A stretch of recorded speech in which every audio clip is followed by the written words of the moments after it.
What's up, YouTube? Appreciate you for tuning in. Make sure you guys like, comment, subscribe, and hit that notification bell.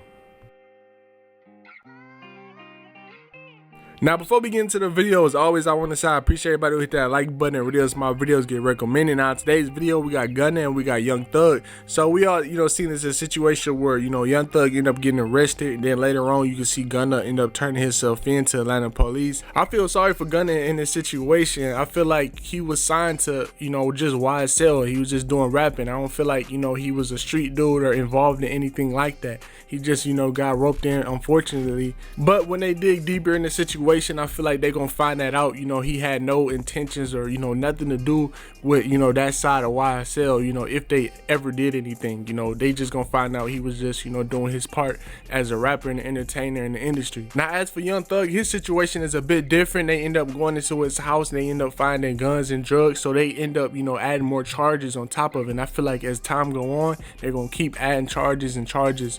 But as you can see on the title of the video, you see that Young Thug and Gunna had their first appearance with the judge and they both was denied bond. And I only have the footage of Young Thug getting his first judge appearance, and I also have the footage of the lawyer explaining Young Thug and Gunna's bond denial.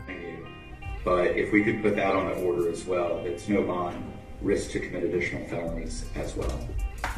I appreciate your argument, Mr. Steele. Nobody does it better, but that's the order of the court. So, any other issues on bond need to go in front of Judge Glanville down the road. Thank you, sir. Thank you. Very nice to see you. And again, to the people on the call supporting Mr. Williams, today means the world to him, and the court appreciates you being with us here today. Mr. Smith, anything else for the state? Thank you. Gunna and Thug both denied a bond. This was the denial on their first appearance. My understanding is within 15 to 30 days, typically an initial conference is scheduled. At that time, the issue of bond can be revisited. The bond in this case is very important because while you will defend this case in all the traditional ways, there might be arguments that this law is unconstitutional. It is so vague, especially as applied to these people, that it just cannot exist. And if you want to make that fight, it's a long fight, and you definitely want a bond to make